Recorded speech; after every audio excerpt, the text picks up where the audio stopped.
For the meditation of the Word of God today, please turn with me to 1 Peter chapter 4, verse 17. Once again, 1 Peter chapter 4, verse 17. And it says, "For it is time for judgment to begin at the household of God. And if it begins with us, what will be the outcome of those who do not obey the gospel of God?" May the Lord bless the proclamation of His word at this moment. Now, this meditation aims to address those who trivialize preaching. More often than not, people come to the house of God looking for psychological adjustments, for motivational addresses, or for a religion that acts as a mere cosmetic addition to their self-centered lives. But here in this first epistle of Peter, my dear brethren, we are confronted with a message that refuses to play the part of a mere entertainer. We are not here to entertain people. The great Martin Lloyd-Jones used to stress that the ultimate test of any ministry is its capacity to produce a profound sense of the seriousness of life and eternity. Meaning to say, if a certain ministry does not produce this profound sense of the seriousness of life and eternity, it is not a valid ministry. The truth, my dear friends, is that before a man can truly rejoice in the mercy of God, he must first tremble before His holiness. That should be the pattern. You can never come to Jesus Christ in desperate plea of His grace and mercy if you do not tremble upon the holiness of God, if you do not see that you are a sinner under God's wrath and condemnation. And that is why the text before us does not invite a casual reading. It sounds a trumpet alarm across the centuries. Listen once again to our text today. It says, "For it is time for judgment to begin at the household of God. And if it begins with us, what will be the outcome for those who do not obey the gospel of God?" We are not dealing here with a piece of human advice. No, we are not dealing with a piece of human advice. We are dealing with a divine mandate. There is a divine command, a divine warning. The reception of the gospel involves an infinite, eternal responsibility. And so, my dear brethren, let us examine this text under the diagnostic light of the Holy Spirit, looking first at what the gospel actually demands. Second, at the tragedy of its rejection. And third, at the absolute certainty of the end. Let us first ask the Lord's help in prayer. Let us pray. Oh, dear Heavenly Father, once again, we are grateful that you have given unto us your word so freely. And we believe in what Romans chapter 10, verse 17, which says, faith comes by hearing and hearing by the word of Christ. We have to proclaim the gospel. Preaching is a means by which you call and you gather your elect unto yourself. And we pray, O God, that you will anoint your servant as he proclaims the gospel today. This we pray in Jesus' name. Amen and amen. What the gospel actually demands. Well, the modern world has succumbed to the delusion that the gospel is merely an intellectual option. You may accept it, you may not accept it, it's up to you. Many people think that the gospel is a philosophy that a man may either credit or discredit based on his personal taste. But the scripture, my dear friends, speaks in an entirely different register. The gospel is sent from the sovereign God. It is intended not merely to inform the judgment, but to demand the absolute obedience of the heart. That's the demand of the gospel, absolute obedience. It requires not attention only, but unconditional submission, because the author of the gospel is none other than God. He is the King of kings and the Lord of lords, and he requires absolute submission. The gospel is a royal decree from the throne of heaven, commanding all men everywhere to repent. That's what Acts chapter 17, verses 30 and 31 tells us. And what does this gospel command mean when it tells a man to repent? What does it mean to repent, my dear friends? To repent means that the Holy Spirit enters the mind and says to the sinner, think again. Think again, for you have been thinking wrong. Repentance is first of all change of mind. Your thoughts of God have been wrong. Your thoughts of sin have been wrong. And your thoughts of salvation and of your own wretched self have been entirely false.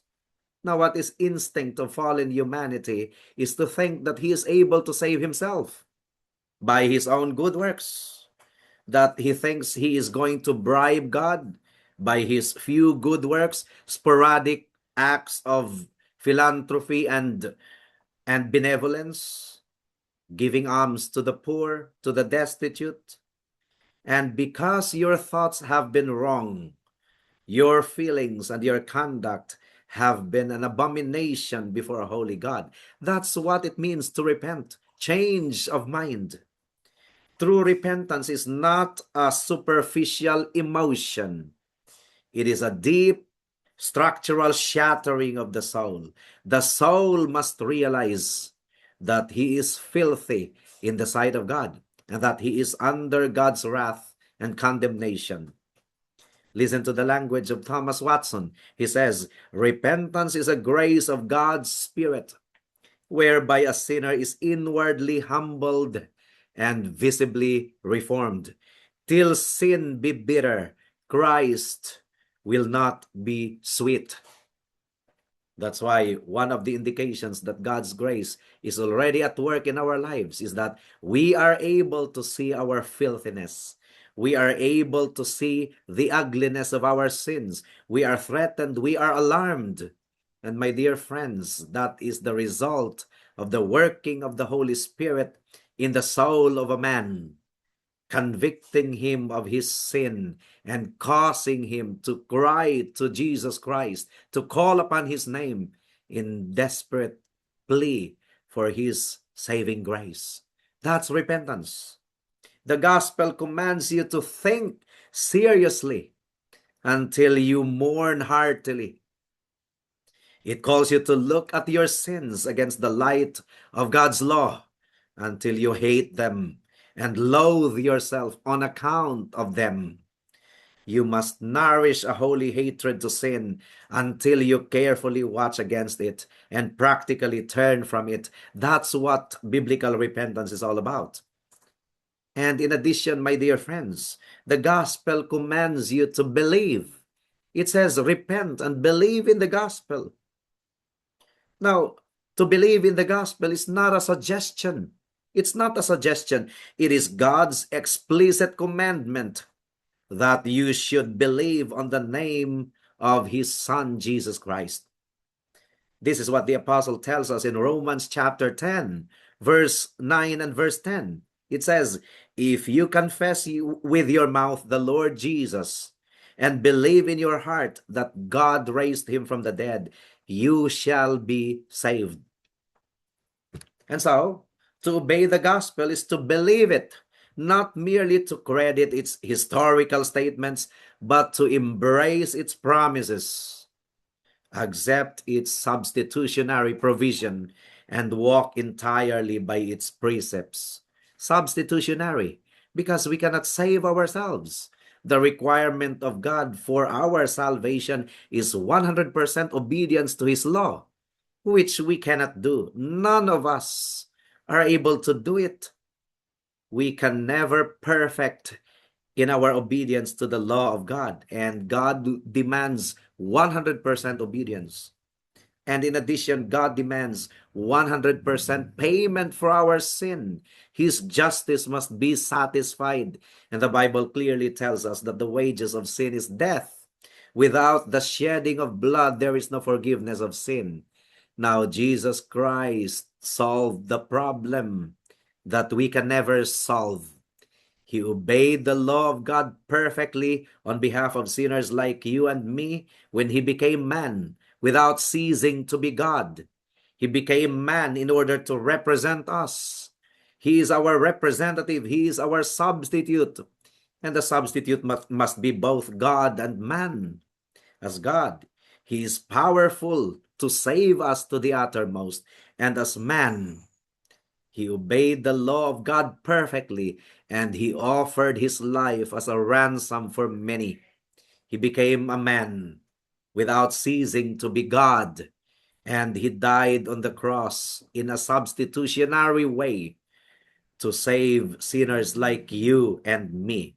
We can never satisfy the justice of God, but Jesus Christ satisfied it with his substitutionary atonement. That's the glorious message of the gospel.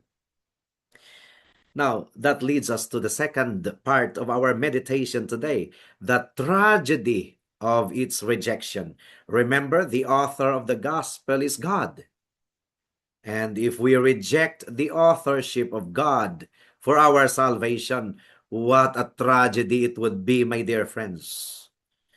But when we look out at the world, and when we look into the visible church, how many there are who do not obey the gospel.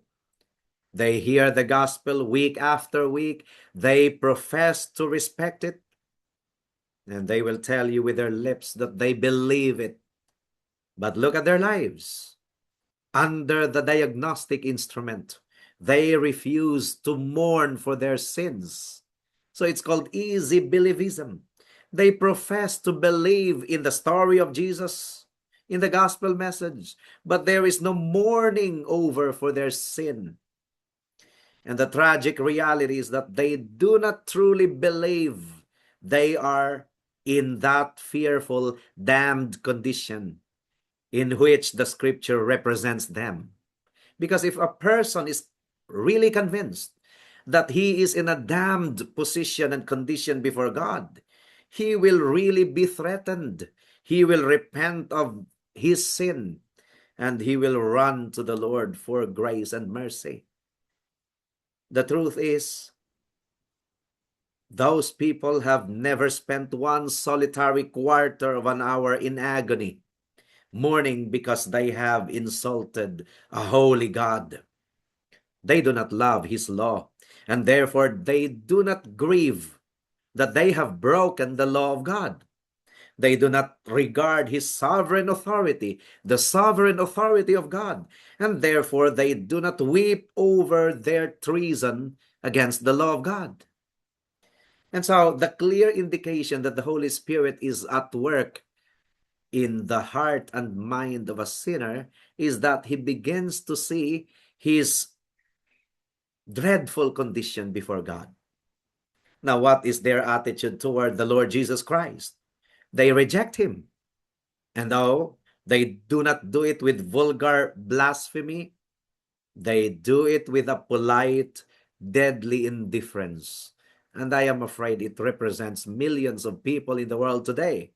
They make light of his invitations and go on with their businesses, their farms, and their families, just as if he had never sent a message from heaven. They despise the threatenings of God, and they act as if hell were a myth. He is to them as a root out of a dry ground. They see no beauty in the Lord Jesus Christ that they should desire him.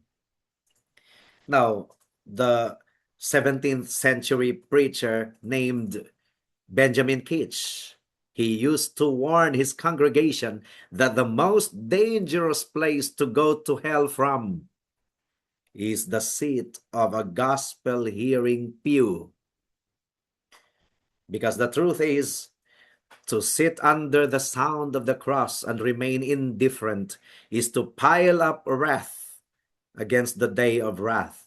I'm quoting Romans chapter 2, verse 5.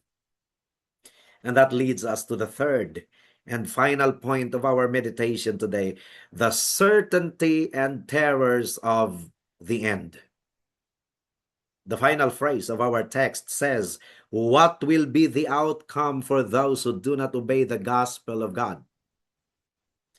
Now, my dear brethren, this is very serious. God will not have his gospel trifled with, because the gospel is the supreme offspring of God's infinite wisdom. The gospel is the ultimate proof of his free grace. And the gospel is the kindest message he ever sent to his creatures.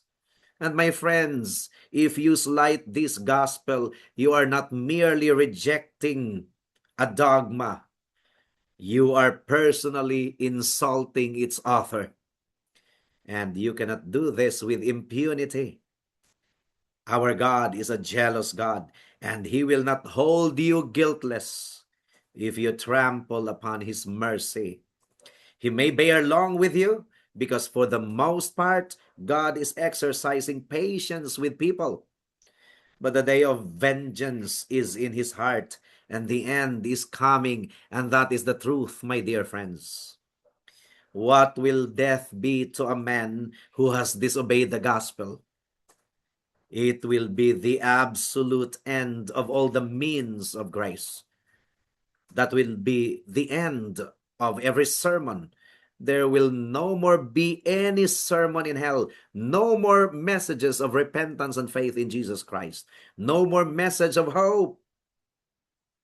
When God judges a person, it will be the end of every warning.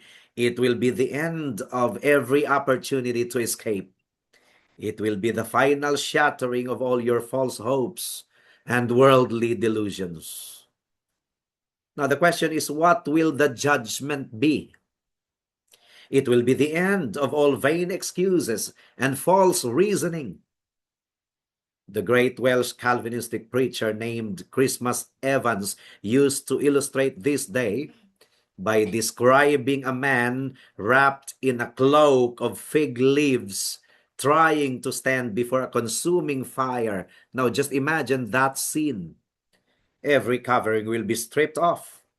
Every hypocritical excuse will be exposed, and your soul will stand utterly naked and speechlessly guilty before the piercing eyes of Almighty God. And so, my dear friend, consider what eternity will be to those who die in obedience to the gospel. Existence will never end. That's the truth. But everything that makes existence bearable will vanish forever. That is the condition of any person in hell. There is a state of thought without diversion. What do I mean by that? Because in this life, a man can distract himself from an uneasy conscience through work, entertainment, or drink. But in hell, there is none of that. In hell, there is none of that. Your mind will be full of gloomy, harassing, self-condemning, tormenting thoughts without a single second of diversion. You will be occupied eternally with the gospel you rejected, the mercy you slighted, and the heaven you've lost. And then there is a state of passion without gratification. What do I mean by that? All the lusts, all the angers, and desires of the carnal nature will be in full. It will be in full powerful play, but there will be absolutely nothing to satisfy them. You will have strong desires in hell, but there will be nothing to satisfy them. They will be like scorpions stinging your own bosom. And then there is a state of society without friendship. Remember, millions of people, millions, if not billions of people, will be thrown in hell. So it is a state of a multitude, company of people, but it will be a state of society without friendship. Millions will be there, but there will be no companionship, no friendship. What is in hell? It will be a society of enemies maddened by despair, accusing, condemning, and eternally tormenting each other under the weight of the just wrath of God. As John Calvin notes, the description of eternal fire represents the incomprehensible weight of divine judgment, where the conscience is gnawed by an undying worm. That's the truth. Now, how do we apply this message to our own lives? For the believer in the Lord Jesus Christ, there is a call to fear and examination. So this is an application first to the people of God. If judgment begins at the house of God, if God uses the fiery furnace of affliction to purify his own elect children, how holy ought we to be? My dear brethren, examine your profession. Do not take your salvation for granted based on a historical decision or a bare mental assent or mental agreement. The question is there a hatred of sin in your heart today? Are you walking in obedience to his precepts? That's the question. If anyone is in Christ, he is a new creation. There is an obvious transformation. Second, may the Lord grant us passion for the lost. When you look at the terrifying end of the ungodly, it ought to break your heart. It ought to drive us to our knees in wrestling intercession for our neighbors, our children, and our friends who are still hastening toward this precipice. But I must close by addressing you who are still walking according to the course of this world. My dear friends, look at the contrast before you today. Millions are already in that dreadful state of torment, and for them the door is shut. No message of mercy will ever be preached to them again. But you have the gospel still. You still have the gospel today, my dear friends. And to you, at this very moment, is the word of God's salvation sent. You still have the gospel right now. Before your eyes, the gospel is thundering even through this sermon, my dear friends. Before your eyes, the door of eternal life stands wide open. The cleansing fountain of the blood of Christ is accessible. The old Welsh preachers used to cry out to their congregations, "Why will you die while the remedy is within your reach?" And that is a sensible question. My dear friends, do not dare the justice of God. Do not trifle 1 second longer with his wrath. Flee from the wrath to come. Flee this moment from your sin, from your self-righteousness, and from Satan. Flee to the Lord Jesus Christ, who stands ready to receive you, who says, "Him that comes to me, I will never cast out." That's why turn to him in repentance and faith, and he will pardon you freely, adopt you into his family, and save you forevermore. Now do so right now, for tomorrow may be too late. Let us pray. Oh, dear Heavenly Father, thank you so much for your message today. And we pray that indeed you have used this message to reach out many souls to the Lord Jesus Christ. We pray that you will use this message for the conversion of many souls. And we plead that you will continue to push your church to evangelize, to proclaim the message of the gospel everywhere. Thank you so much, oh God. In Jesus' name we pray. Amen and amen.